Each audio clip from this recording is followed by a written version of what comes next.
తండ్రి అయిన దేవునికి మహిమ కలుగునుగాక. ప్రభువును ప్రియరక్షకుడైన యేసుక్రీస్తు నామంలో సహోదరులైన వారందరికీ నా హృదయపూర్వకమైన వందనాలండి. చిన్న ప్రార్థన చేసుకుని మన కార్యక్రమం ప్రారంభించుకుందామండి. పరిశుద్ధుడును నిత్య నివాసి అని ప్రియా పరలోకపు తండ్రి, మహోన్నతుడా, దయగలిగిన తండ్రి, గత కాలమంతా నీ పిల్లలై మమ్మల్ని అందరినీ మీ కృప చేత కాపాడినందుకు కృతజ్ఞతలు తండ్రి. సమయంలో మా ప్రభా, చరిత్రలో అతి ప్రాముఖ్యమైన 3 దినాలను గురించి ఆలోచించడానికి సిద్ధపడుతున్న తండ్రి, మీ ఆత్మ సహాయం చేయండి. వినబోతున్న ప్రియులైన వారందరూ ఆధ్యాత్మికంగా అర్థం చేసుకున్నట్లు మీ ఆత్మ సహాయం చేయమని మమ్మల్ని అందరూ దీవించి మీ కృపలో బలపరిచి యావత్ ఈ కార్యక్రమానికి మీ సన్నిధి సహాయం, మీ ఆత్మ తోడ్పాటు నాతో మాతో బిడ్డలైన వారితో ఉంచుమని యేసు నామమున ప్రార్థన అడిగి వేడుకుంటున్నాను మా తండ్రి, ఆమేన్. మంచిదండి ప్రియ దేవుని పిల్లలరా, ఈరోజు ఒక ప్రాముఖ్యమైన విషయాన్ని నేను జ్ఞాపకం చేయాలని ఆశపడుతున్నానండి. ఏంటా ప్రాముఖ్యమైన విషయము అని అంటే, చరిత్రలో అతి ప్రాముఖ్యమైన 3 దినములు గూర్చి నీకు తెలుసా అనే అంశం మీద కొద్ది నిమిషాలు నేను మాట్లాడాలని తలుస్తున్నానండి.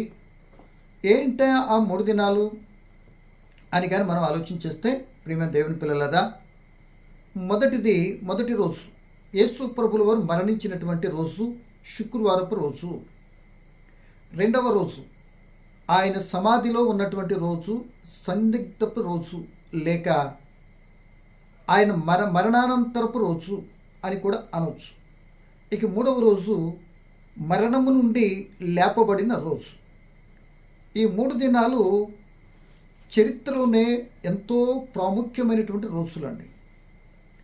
ఇక మరి ఎవ్వరి జీవితంలో కూడా ఇట్టి గొప్ప కార్యాలు, భూమి మీద పుట్టినటువంటి వ్యక్తులలో ఇట్టి గొప్ప కార్యాలు ఎవ్వరి జీవితంలో జరిగినట్లు చరిత్రలో దాఖలాలు మాత్రం లేవండి. ఎలాగంటే, ఎంతోమంది భూలోకంలో పుట్టారు మహానుభావులు అనేటువంటి వారు, గొప్ప గొప్ప కార్యాలు చేశారు, మంచిది.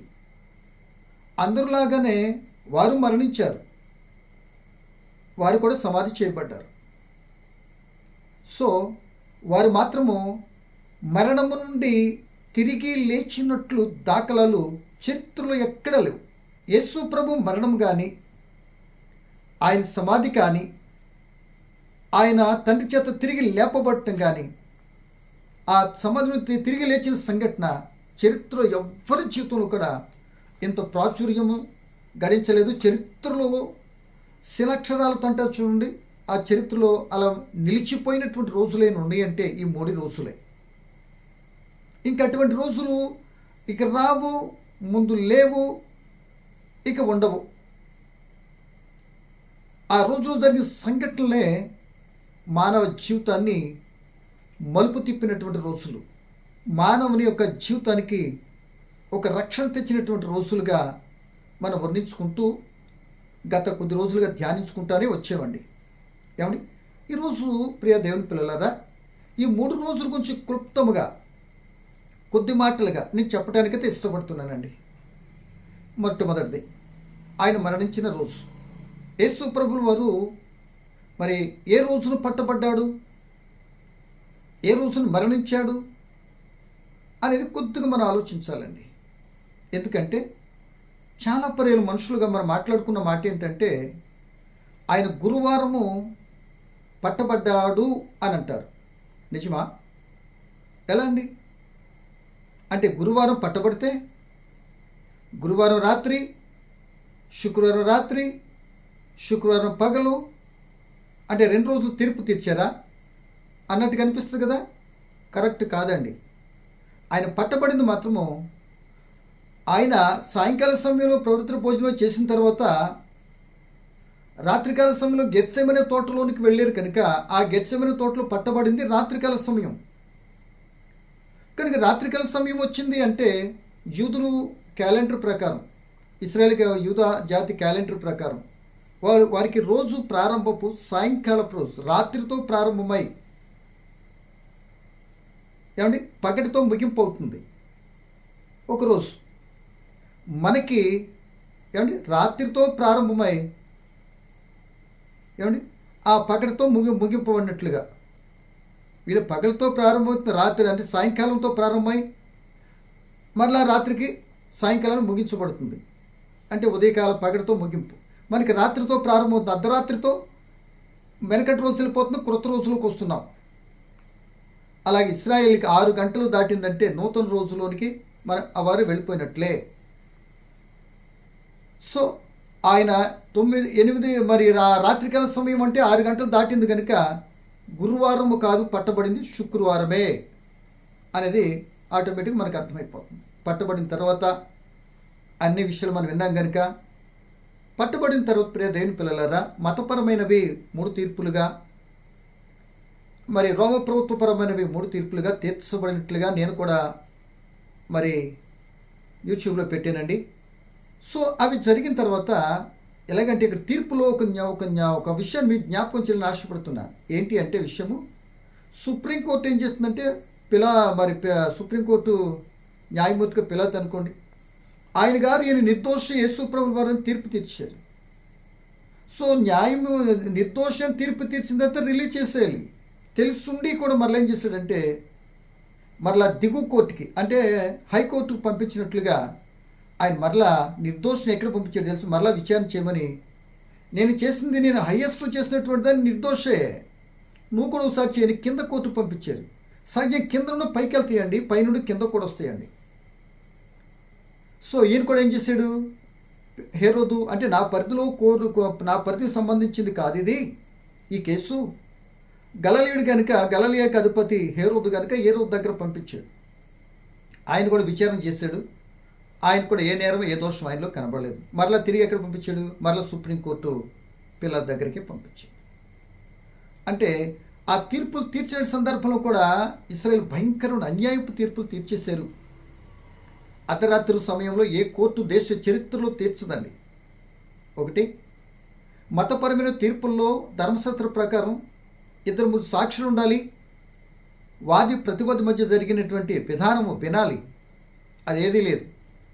ఏకపక్షంగా కక్షపూరితంగా టైంను పాటించలే, ధర్మశాస్త్రం పాటించలే, ఏమండి దేవుని భయం లేకుండా వాళ్ళు మతాధికారులై ఉండి ఒక నిర్దోషిని దోషిగా చంపడానికి తీర్పు తీర్చడానికి రాత్రికి రాత్రి అందరూ సమకూడి అన్యాయముగా మరి నిర్దోషిని చంపడానికి పిల్లల దగ్గర తీసుకెళ్ళిపోయారు. అక్కడ కూడా పలికిన ఈ మాట ఎంత చెప్తున్నానంటే, అక్కడ జరిగిన సంఘటనలో పిలాతు భార్య నిర్దోషి అని చెప్పింది. ఏమండి నిర్దోషి అని చెప్పింది. ఇక్కడ మత్తయి సువార్త 27:19 చదువుకుంటే అక్కడ యోధా కూడా ఆయన నీతిమంతుడు, ఆయనకి ఏ పాపం లేదు అన్నట్టుగా మత్తయి సువార్త 27:1-2-3 కూడా ఆయన చెప్పాడండి. ఇలా 7 చెప్పారు. పిలాతు 3 సార్లు నిర్దోషి, ఆయన నిర్దోషి, ఏ దోషం లేదు. యోహాను సువార్త 18:38, యోహాను సువార్త 19:4-6 కూడా 2 పర్యాలు 3 పర్యాలు ఆయన చెప్పాడు. పిలాతు భార్య చెప్పింది. అంటే మతాధికారులు అయినటువంటి వారందరూ ఇందులో ఏ దోషం లేనటువంటి వ్యక్తిని కూడా వీళ్ళు శత్రువులు కూడా ఏం చేశారంటే బంధించినట్లుగా మనకు కనబడుతుంది. కనుక ప్రేమ దేవుని బిడ్డలారా, సిలువపై దొంగ చెప్పాడు ఇందులో ఏ పాపం లేదు అనని, రెండవ వైపున ఉన్న వ్యక్తి.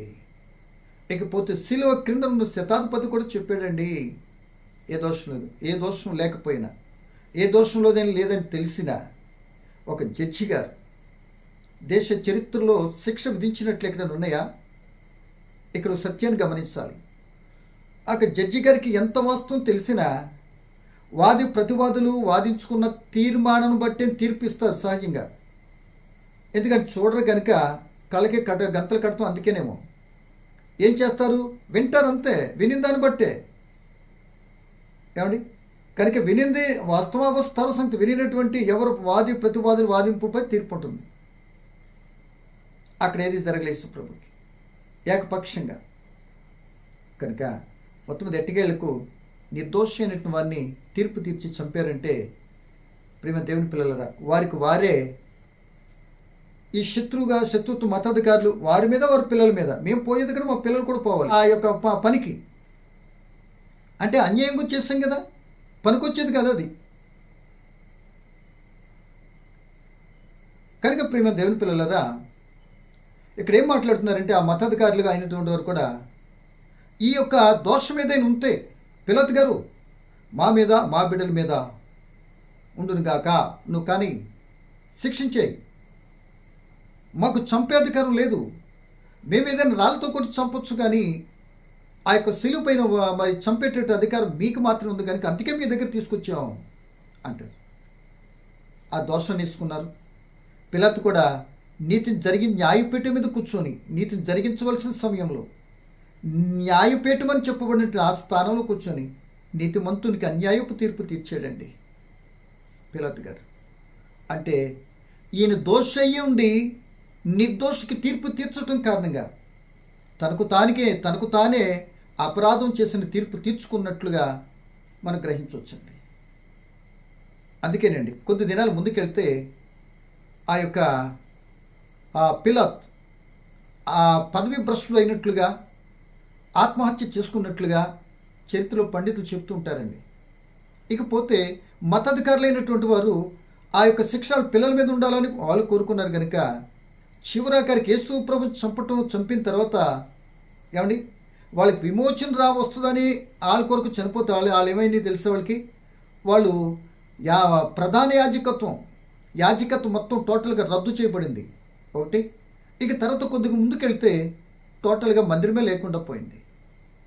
పిల్లరా, మనం దేవునికి ఆయాసకరమైన పరిస్థితి చేసినప్పుడు తప్పనిసరిగా పరిస్థితులు మన జీవితంలో కూడా ఎదురవుతాయండి. ఆలోచించాలని ప్రభుని బట్టి నేనైతే జ్ఞాపకం చేస్తున్నాను. ఈ అన్యాయ తీర్పు ఎలా తీర్చండి? గబ్బాతా యోహాను సువార్త 19:15 చూస్తే అక్కడ న్యాయపీఠం మీద కూర్చొని 6 గంటలకి తీర్పు ప్రారంభించాడండి. ఏమండి, ఇక తర్వాత తీర్పు తీర్చేసి ఆ పొడవాటి శిలువను యేసు ప్రభు అదే భుజాల మీద మోసుకుంటూ ముళ్ళ కిరీటం పెట్టి కొరడాలతో కొట్టుకుంటూ రక్తసిక్తమైనటువంటి ఆ శరీరంతో ప్రియమైన వల్లరా వారు కొట్టుకుంటూ కపాలమరమైన స్థలానికి ఆ గొల్గోతా లేక కల్వరి అనే స్థలానికి శిలువ మోయించుకుంటూ వెళ్ళారండి. ఏమండి, గొల్గోతా అనగా గ్రీకు భాషలో గొల్గోతా అంటారు, లాటిన్ భాషలో కల్వరి అంటారు. ఈ 2 పదాలకు అర్థం మాత్రం కపాలమనబడిన స్థలము అని అర్థం. అక్కడికి 6 గంటలకి తీర్పు తీరిస్తే ఆ టైంలో అసలు కోర్టులే ఓపెన్ అవ్వు. అయినా సరే ఆయన ఒక్కడే హీరో కదా, మరి మొత్తం మీద తీర్పు తీర్చేసి శిలువకి అప్పగించేస్తే 9 గంటల వరకు కొట్టుకుంటూ తీసుకుని వెళ్ళి సుప్రభుల వారిని 9 గంటలకి సిలివేసినట్లుగా మరి మార్కు సువార్త 15:25 మనం చూస్తూ ఉంటాం. 9 గంటలు. ఆ 9 గంటల్లో మరణవాంగ్మూలంగా యేసుప్రభుల వారు మీ అందరికీ తెలుసండి 7 మాటలు పలికినట్లుగా మనం చూస్తాం. ఏమంటే చివరి పలుకు చాలా శ్రేష్టమని కదండి. మన యొక్క 3.5 సంవత్సరం జీవితం యొక్క పరిచర్య కాలాపాదంతా కూడా ఈ 7 మాటల మీద ఆధారపడినట్లుగా ఆ ముగింపు మాటలతో తన పనిని ఎలాగైతే ఫుల్ఫిల్ చేశాడో, ఏదైతే చెప్పాడో అదే భావన తన జీవితంలో ఎదురైనప్పుడు ఎలా సహించి ఓర్చుకొని ఆ తండ్రి పనిని ఫుల్ఫిల్ చేసినటువంటి సంఘటనలన్నీ కూడా ఇదిగో చివరి భాగంలో కనబడుతున్నాయండి. ఏమండి, 3 మాటలేమో సిలువపై నుండి వెలుగులో పలికారు, 4 మాటలేమో చీకటిలో పలికాడు. సిలువ వేయబడిన 9 గంటలకైతే 12 గంటల ప్రాంతానికి దేశం అంతా కూడా చీకటి అయిపోయింది. ఒక్కసారిగా సూర్యుడు అదృశ్యుడైపోయాడు. ఆ చీకటిలో తండ్రికి తన ప్రాణాన్ని అప్పగించినట్లుగా లేఖనాల్లో మనం చూస్తూ ఉంటాం. 7 మాటల్లో అంటే సమాప్తమైపోయినది, మీరు నాకు అప్పగించిన పనిని సమాప్తం చేశారు. అలా సమాప్తం చేయటం కారణంగా సర్వమానవాళికి ఏమొచ్చిందో తెలుసా? పాప విమోచన కలిగింది, నీతిమంతులుగా తీర్చబడ్డాం. మరో రకం చెప్పాలంటే జైలు నుండి రిలీజ్ అయినటువంటి ఆనందం ఆయన మరణం ద్వారా మానవుడికి కలిగిందండి. రక్షణ ఏర్పడిందండి. ఏమండి, మన జీవితము ఎంతో భయంకర దుర్భరమైన పరిస్థితికి ఒక రకంగా ఆయన మరణం ద్వారా విమోచన కలిగిందండి. వెల చెల్లించబడింది. మన పాపానికి రావాల్సినటువంటి ఆ శిక్షతో కూడిన వెల తండ్రి అయిన దేవుడు కుమారుడు క్రీస్తు ప్రభుపై మోపి ఆయన నలగగొట్టి ఆయన ఇష్టం చూడి ఆయనకు ఇష్టమైనది కనుక కొట్టించి మనల్ని విమోచించాడండి. ఆ విమోచించడానికి యేసు ప్రభుల వారు చనిపోయారు. అంటే నేను ఎక్కడికి వెళ్తున్నాను? యెషయాకి వెళ్తున్నాను. పాపుల చేతికి అప్పగించబడతాను, నన్ను చంపుతారు అన్న మాట మొదటి రోజు మనకు అర్థమైపోయింది, నెరవేర్చబడింది. ఇక రెండవ మాటగా చూస్తే చనిపోయిన తర్వాత మరణ అనంతరపు రోజు అని కూడా అనవచ్చు. సో చనిపోయినటువంటి వాడిని ఎక్కడ పెడతారు సహజంగా? ఏమండి, సమాధి చేస్తారు. లోకానుసారమైతే కాల్చటం, పొడ్చటం, ఏవో మొత్తం మీద ఏవైనా చేస్తారు, మనందరికి తెలిసింది. కానీ యేసు ప్రభుల వారిని చనిపోయిన తర్వాత సమాధి చేతకు మాత్రం ఎవరు ఉండారండి? అందరూ పారిపోయిన వాళ్ళే కదా. సో మొత్తం మీద ఆనాటి రహస్య శిష్యులుగా ఉన్నటువంటి ఇరువురు, అరిమతయి యోసేపు గారు ధనవంతుడు ప్లస్ నికోదేము గారు, ఇరువురు కలిసి ఏం చేశారు? మొత్తం మీద పిల్లల దగ్గర నుండి ఆ క్రీస్తు చనిపోయిన దేహాన్ని తీసుకుని 3 గంటలు చనిపోతే 6 గంటల లోపు మరలా ఈ శుక్రవారం వెళ్ళిపోతే సబ్బా దినము మైలు పడుతుంది కనుక త్వరగా పిలాతుతో చెప్పి చనిపోయాడో లేదో చూడు చెక్ చేయించారు. చనిపోయాడు అయినా చనిపోయిన ఆయన కూడా ఏం చేశాడు? బళ్ళెంతో పొడిచారు. అంటే బళ్ళెంతో పొడిస్తే చనిపోయాడా, లేక చంపేసేమంటానికి గుర్తుగా ఆయన బళ్ళెంతో పొడిచారా అని అంటే, మేము చంపేసేమంటానికి గుర్తుగా వాళ్ళు అనుకుంటానికే పొడిచారు తప్ప వారు పొడవక క్రితమే యేసుప్రభువుల ముందే చనిపోయారు. వాళ్ళు పొడితేనే యేసుప్రభు చనిపోరండి. యేసుప్రభు చంపాలంటే ఎవరి తరము కాదండి. చంపేమని డబ్బాలు కొట్టుకుంటాను కూడా తండ్రి దేవుడు తన తండ్రి కుమారుడు క్రీస్తు చేయిని విడిచిపెట్టబట్టి ఆయన మరణించాలి కనుక అందుకు తన చేయిని విడిచిపెట్టబట్టి క్రీస్తు ప్రభు చనిపోయారు. చనిపోయినందుకు తండ్రి ఆ యొక్క చిత్తం నెరవేర్చబడుతుంది, క్రీస్తు చెప్పిన ప్రవచనం నెరవేర్చబడుతుంది. సంకల్పంలో భాగంగా మా సర్వ మానవుల రక్షణ కార్యము ముగించబడుతుంది. అది మానవులందరికీ రక్షణకరమైన, సంతోషకరమైన, మేలుకరమైన కార్యము ఫుల్ఫిల్ చేయబడుతుంది. కనుక యేసు ప్రభులు వారు ఆ యొక్క మరణించారు కనుక ఏమండి, ఆ రోజు మరణించిన రోజు ఆ యొక్క ఆత్మను తండ్రికి అప్పగించాడు. శరీరము సమాధి చేయబడింది. శనివారపు రోజుకి ముందు మాట ఇది అని చేయబడింది. ఇక ఆత్మ తండ్రి దగ్గర నుండి మరి ఎప్పుడు పరదేశుకొచ్చింది? శరీరమేమో ఆ తోటలో సమాధి చేయబడింది, ఆత్మ ఏమో తండ్రి దగ్గర ఉంది. మరి ఆత్మ పరదేశంలోకి ఎప్పుడు వచ్చింది అంటే ఆయన చిత్త ప్రకారం ఇప్పుడే పంపించాడు. అది మనకైతే పూర్తిగా తెలియదండి. అప్పగించిన ఆత్మ తప్పనిసరిగా ఆత్మలు వెళ్ళే లోకానికి పరదేశకు యేసు వెళ్ళాలి. ఎందుకు వెళ్ళాలి అని అంటే, శిలువలో రెండో ప్రక్కన ఉన్న దొంగకి నేడే నీవు నాతో కూడా ఎక్కడ ఉంటావు, పరదేశంలో ఉంటావు అని అన్నాడు. వాగ్దానం చేశారు కదండి. ఆ సందర్భంలో మరి ఇప్పుడు పరదేశం అంటే ఎక్కడుంది అంటే పాతాళంలో ఉంది పరదేశు. సో ఈ పాతాళం ఎక్కడుంది అని అంటే ఇదిగో మనం ఉన్నటువంటి భూమి దిగువ భాగాన కింద భాగాన ఉంది. ఆ పాతాళము కాకుండా తప్పించుకునేటువంటి చనిపోకుండా ఎవ్వరూ లేరు. అందరూ పాతాళ వర్షం కావాల్సిందే. యేసు ప్రభులు కూడా పాతాళ వర్షం అవటానికి ముందు మరణించినటువంటి ఎక్కడికి వెళ్తారని థియరీగా చెప్పాడండి. ధనవంతుడు లాజరు గురించి వాళ్ళిద్దరూ చనిపోయినప్పుడు చెప్పాడు, వాళ్ళిద్దరూ బ్రతుకున్న జీవితాన్ని చెప్పాడు. వాళ్ళిద్దరు చనిపోయిన తర్వాత ఎక్కడికి వెళ్ళారో చూపించాడు, అక్కడ జరుగుతున్న స్టోరీ కూడా చెప్పాడు. దీన్ని బట్టి బ్రతుకుతున్నటువంటి వారు అందరూ చనిపోతారని అర్థమవుతుంది. చనిపోయిన తర్వాత మరొక జీవితం ఉందని గ్రహించడానికి అవకాశం ఉంది అనే సంగతిని మనం గమనించుకోవాలి. అంటే చనిపోతేనే మానవ జీవితం అక్కడితో ముగింపు కాదు అని అది థియరీగా చెప్పాడు యేసు ప్రభువు వారు. లోకసూత్ర 16వ అధ్యాయం. మరలా తన జీవితంలో అదే పనిని, అదే కార్యక్రమాన్ని ప్రాక్టికల్ జరిగించి చూపించి మరి చెప్పినట్లుగా మనకు కనబడుతుంది. ఆయన చనిపోయి కూడా పరదేశికి వెళ్ళారు. ఏమండి, అక్కడ నెమ్మదిగా ఉన్నట్లుగా కనబడుతుంది, ఆ పరదేశంలో ఉన్నట్టుగా.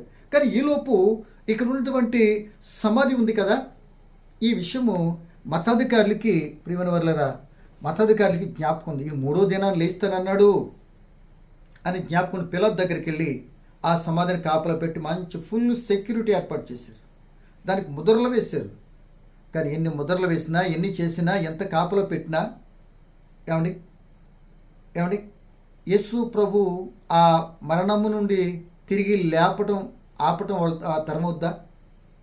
అంటే మనం చంపేసాం కదా, మన పేడ వెరగడైపోయింది అమ్మయ్య అనుకుంటున్నారు. కానీ అది తండ్రి అయిన దేవుడే చంపేయడం సంగతి వీళ్ళకి తెలియదు, గ్రహింపలేదు. కనుకనే యేసు ప్రభు కూడా శిలువ మీద ఉన్నప్పుడు వీళ్ళు చేసే పని వీళ్ళకి తెలియదు అన్నాడండి. సో అది నేను గత వీడియోలో మాట్లాడిన కొద్దిగా వివరణ కావాలంటే చూడండి. సో ఇప్పుడు మాత్రం మనం చూసేది ఏంటంటే, ఆ సమాధి చేయబడినటువంటి ఆ సందర్భంలో ఒక మాట మనం చదవాలండి. చూడండి ఒక మాట, మత్తయి రాసిన సువార్త 27వ అధ్యాయము 62వ వచనం చదువుతున్నానండి. మరునాడు అనగా సిద్ధపరచు దినమునకు మరుసటి దినమున ప్రధాన యాజకులను పరిసయ్యులను పిలాతునొద్దకు కూడి వచ్చి, అయ్యా, ఆ వంచకుడు సజీవుడై ఉండినప్పుడు 3 దినములైన తర్వాత నేను లేచెదనని చెప్పినది మాకు జ్ఞాపకం ఉన్నది. కాబట్టి మూడవ దినము వరకు సమాధిని భద్రం చేయని ఆజ్ఞాపించుము. వాని శిష్యులు వచ్చి వాని ఎత్తుకొని పోయి ఆయన మృతుల్లో నుండి లేచినని ప్రజలతో చెప్పుదురేమో. అప్పుడు మొదటి వంచన కంటే కడపటి వంచన మరీ చెడ్డదై ఉండునని చెప్పిరి అన్నట్టుగానే వాళ్ళు కాపలా కాయటం కాతే ఆగిందా? ఆపలేకపోయారు. కనుక ప్రియమ దేవుని పిల్లలరా, మొత్తం మీద యేసుప్రభు లేచిన భూకంపం జరిగింది. ఆ రాయి దూతలు వచ్చి దొర్లించారు. యేసుప్రభు సమాధి నుండి చీల్చుకొని మరణాన్ని జయించి సాతానును ఓడించి, అంటే మరణానికి వెల చెల్లించి తను చెప్పినటువంటి విధానంగానే మొదటిది మరణించాడు. తన ప్రవచన యెరూషలేముకు వచ్చి సమాధి చేయబడతాను అన్నాడు. సమాధి చేయబడ్డారు. తదుపరి ఆ యొక్క తిరిగి లేస్తాను అని చెప్పారు కనుక తిరిగి లేవటానికి సిద్ధమైపోయారు. ఏమండి? కనుక అలా తిరిగి లేచిన తర్వాత ఆయన పుట్టినాడంటే పుట్టినరోజు పుట్టాడు కనుక ఎదిగిన పుట్టాడు అనడానికి వ్యక్తిగా కనబడుతున్నాడు. ఆయన చనిపోయాడు అని అంటే చనిపోయాడు కనుక ఇదిగో రోమ ప్రభుత్వం సాక్ష్యం, వాళ్ళు చంపేశారని. సమాధి చేశారు అని అంటే ఆయన ఇక్కడ సమాధి చేసి నికోదేము ఎవరండి, మరి అరిమతయి యోసేపు గారు కనబడుతున్నారు.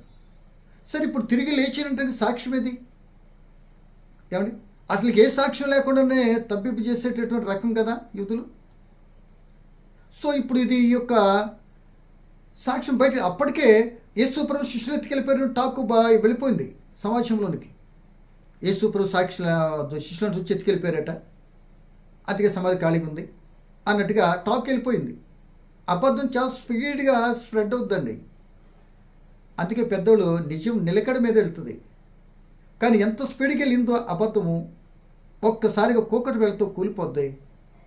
ఆ కూలిపోయినటువంటి ఆ యొక్క దాని మీద నుండి స్లోగా వెళ్తున్నటువంటి ఏం చేస్తండి, న్యాయము సత్యము దాటుకుంటూ వెళ్ళిపోతుంది.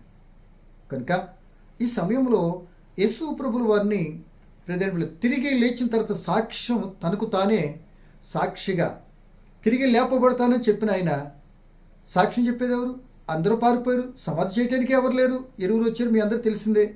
తిరిగి లేచినప్పుడు అక్కడ జరిగిన స్టోరీ ఏంటంటే, ఆ వచ్చినప్పుడు ప్రియమైన వర్లరా, ఆ శిష్యులు ఆ యొక్క యేసుప్రభు తిరిగి లేచిన తర్వాత సమాధి దగ్గరికి సుగంధ ద్రవ్యాలు పూయాలి అని మగ్దలేనే మరియా, కొందరు స్త్రీలు ఆయన అక్కడికి వస్తే రాయిని ఎవరు తొలగిస్తారు అనుకుంటున్నారు. వీళ్ళేంటి చనిపోయిన తర్వాత శవానికి ఆ యొక్క మా దేహానికి సమాధిలో ఉన్న దేహాన్ని పూయాలనుకుంటున్నారు. ఆయన 3వ దినం తిరిగి లేస్తున్న సంగతి వీరికి తెలియదు, మర్చిపోయారు.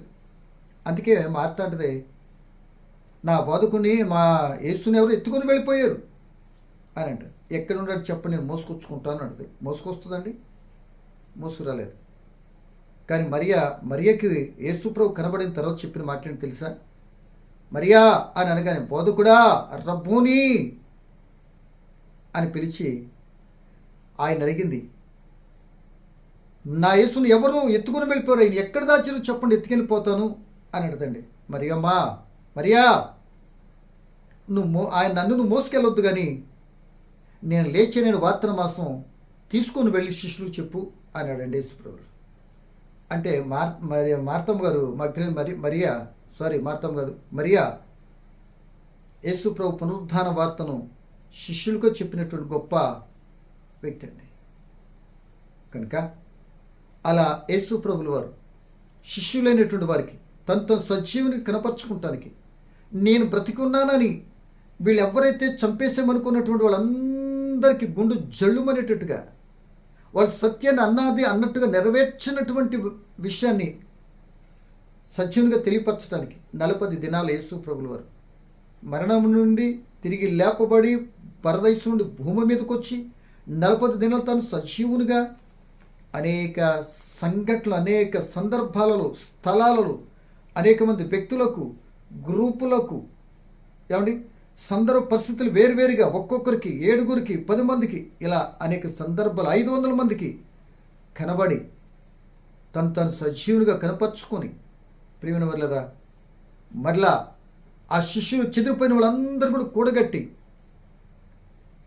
ఆ పేతురు గారు కూడా బొంకుతున్న సందర్భాన్ని 3 పర్యాలు నువ్వు ప్రేమిస్తున్నావా అని అడిగి నా మందను మేపు, నా మందని కాయి, నా మందని మేపు, నువ్వు వృద్ధుడైనప్పుడు నేను మోసుకెళ్ళేట పరిస్థితి నేను చూస్తా, ఏర్పాటు చేయబడుతుంది అని పేతురు గారు కూడా బలపరిచి చివరికి గ్రేట్ కమిషన్ తండ్రి యొక్క కుమారుని యొక్క పరిశుద్ధాత్మ నామంలో మీ రుణమంతా కూడా తీర్చబడింది, కల్వరిశిలలో మీ రుణం కొట్టువేయబడింది, మీ వెల, మీకు రావాల్సిన పాపపు వెల రుణం తీర్చబడింది కనుక ఇప్పుడు ఎవరైనా సరే మనసు మార్చుకొని క్రీస్తు ప్రభు సొంత రక్షణకి అంగీకరించి పాపినను ఒప్పుకొని ప్రార్థించి బాప్తిస్మం పొందితే ఆ రుణ విముక్తి పొందుతారు, నూతన సృష్టిగా మార్చబడతారు, శిక్షణ తప్పించబడతారు. నరక శిక్ష నుండి అంటే నరక శిక్ష నుంచి జైలు నుండి రిలీజ్ అయినట్లుగా విమోచింపబడతామని సువార్త చెప్పండి అని శిష్యుని ఏర్పాటు చేసాడండి. అంత మాత్రమే కాదు ప్రియ దేవుని పిల్లలరా, ఇక్కడ మనం ఆలోచించవలసిన ఇంకో మాట ఏంటంటే ఆ శిష్యులైన వారందరికీ తోమ ఉన్నప్పుడు కనపడ్డాడు, తోమ లేనప్పుడు కనపడ్డాడు. ఆ రోజున ఆదివారం సాయంత్రం 3కి, ఎంఐ గ్రామానికి వెళ్తున్న 2కి కనబడ్డాడు. సో ఇలా అనేక మంది కనబడి ఇది గ్రేట్ కమిషన్ ఇచ్చి ఆయన ఏం చేస్తాడు తెలుసా, బేతనియా నుండి తిరిగి పరలోకానికి వెళ్ళిపోయాడండి, పరలోకానికి ఆరోహణం అయిపోయాడు. కనుక ఈ సమయంలో దేవుని పిల్లలరా మరి యోహాను అది కొరింథీ పత్రికలో ఆయన కనబడిన తీరు కొద్ది వివరంగా కొంతమందికి డైరెక్ట్ కనపడినట్లుగా మనకు కనబడుతుందండి. ఆ మాటనే నేను ఒకసారి చదువుతానండి. చూడండి, 1 కొరింథీ పత్రిక 15వ అధ్యాయము 3వ వచనం అనుకుంటా, కొద్ది దిగువ భాగానికి చదువుతానండి. ఎలా కనపడ్డాడు ఆయన తిరిగి లేచిన తర్వాత జరిగిన విషయం అండి. 4వ వచనం, లేఖనం ప్రకారము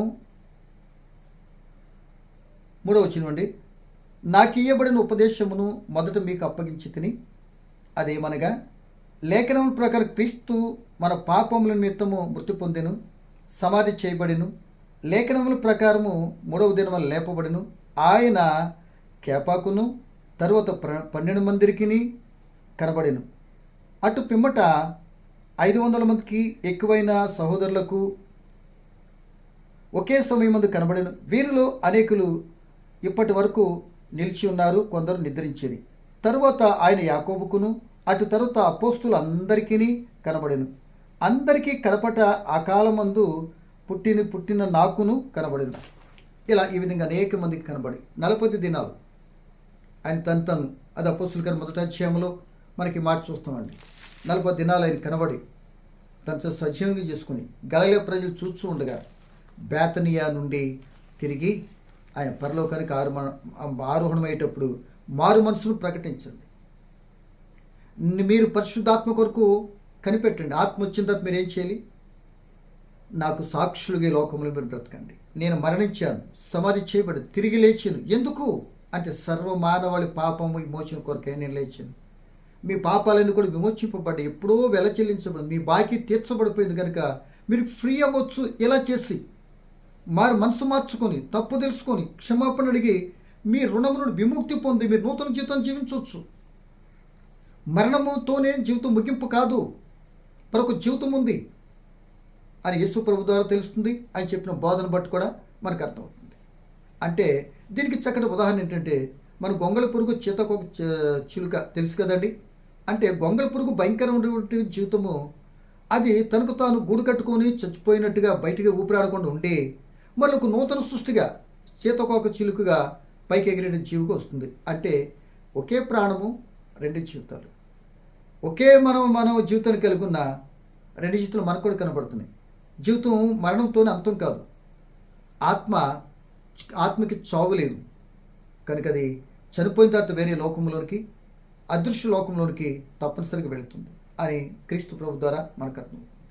కనుక ఇలా క్రీస్తు ప్రభు చెప్పి వెళ్ళిపోయిన తర్వాత శిష్యులు సువార్త ప్రకటిస్తే వారి నుండి మనకి ఈ విధంగా మనకు కూడా రక్షణ పొందాం. ఆయన త్వరగా రాబోతున్నాడు. ఈ సత్య సువార్తను ఏం చేయాలంటే, సిలువ గురించిన వార్త ఏం చేయాలంటే అనేక మందికి తెలియపరిచి మనం సిద్ధపడుతూ అనేక సిద్ధపరుస్తూ క్రైస్తవులుగా మన విధి నిర్వహణ నిర్వర్తిస్తే ఆయన మరణం ప్రకటించటమే మన విధి. ఆయన ఉత్థానాన్ని త్వరగా చెప్తున్నాడు కనుక ఆయనకు సిద్ధపడే కృప, ఆ సువార్తను ప్రకటించేటువంటి భాగ్యము మనం కూడా చేయాలి. సోదరుడా, సహోదరి, ఇంక నువ్వు రక్షణ పొందకపోతే ప్రమాద పంచును ఉందని చెబుతాం. నీ రుణము, పాప రుణం ఎప్పుడో తీర్చబడిపోయింది. 2024 సంవత్సరాల క్రితం తీర్చబడింది. ఇంకా నువ్వు తెలుసుకోకుండా, గ్రహించకుండా ఇంకా ఏదో భయంకరమైన శిక్షలో నువ్వు వెళ్ళిపోతున్నావు. దయచేసి ఇప్పటికైనా మారు. క్రీస్తు మాట విను, మనసు మార్చుకో. నీ రోత పాత బ్రతుక్కి క్రీస్తు రక్తం చేత, తన విలువైనటువంటి రక్తం చేత నీ జీవితాన్ని కడుక్కొని బాప్తిసం ద్వారా నీతిమంతులు తీర్చబడి ఆ నిత్య రాజ్యానికి వారసులయ్యే అవకాశం నీకుంది ఈరోజు. వాటితో ఉపయోగించుకుంటే ధన్యుడు అవుతాం. ఒకవేళ మనం ఇంకా రక్షణ పొందుకున్న మనం ఇంకా నీతిని అనుసరించే పరిస్థితిలో లేకపోతే 2 in 1గా జీవిస్తే అది మరింత సంకటమైన పరిస్థితి. కనుక జాగ్రత్తగా మనం చెక్ చేసుకొని, ఆయన త్వరగా రాబోతున్నాడు. మన టైం ఎంతో, ఏ క్షణం మనం ఏమైపోతామో తెలియదు. కానీ మెలకువ కలిగి మనం జీవితం జీవించుకుందాం.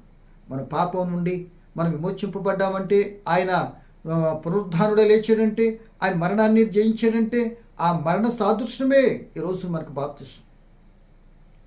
ఏమండి, ఆయన మరణంలోనికి, ఆ పాపం చచ్చిపోయిన మనం ఆయన మరణంలోనికి పాతి పెట్టబడుతున్నాం. పాపం చచ్చిపోయిన మనం బాప్తితో పాతి పెడుతున్నాం. ఆయన మరణం నుంచి తిరిగి లేచినట్లుగా, పునరుద్ధానుడైనట్టుగా మనం నూతన జీవితానికి మనం తిరిగి బాప్తిసం ద్వారా లేచి ఆ నూతన రాజ్యానికి వారసులుగా బ్రతుకుతున్నాం. కనుక ఈ సమయంలో ఇంకా ఇంకా ఇంకా ఇంకా ఈ 3 దినాలు ఎందుకు చరిత్రలో ఏని అంటే, ప్రియదేని బిడ్డరా, క్రీస్తు మరణము, సమాధి, పునరుత్థానం ఇవి సువార్తకు ముఖ్య స్తంభాలు.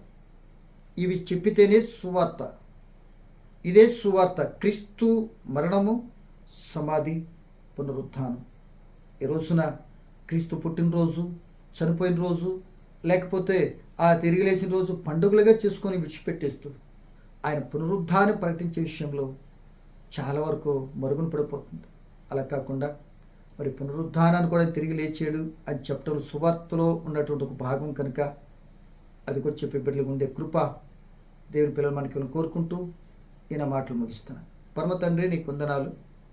పలకొండు మాటలు పరమార్థ బిడ్డలు గమనించి నీ చిత్తానుసారంగా జీవించే కృప విని బిడ్డలను మాకు అందరికీ అనుగ్రహించమని నాయన మీ సన్నిధిలో బలపడుతూ రక్షణ సువార్తను తెలియపరుస్తూ మేము కూడా రక్షణ నాయన మాకు అనుగ్రహించిన యేసు వల్ల ఎదుగుతూ ఆ పరం చేరగలిగే భక్తిని చేసే కృపాత్మ తోడ్పాటు మాకును అనుగ్రహించుమని యేసు నామమున అడుగుచున్నాను తండ్రి. ఆమేన్.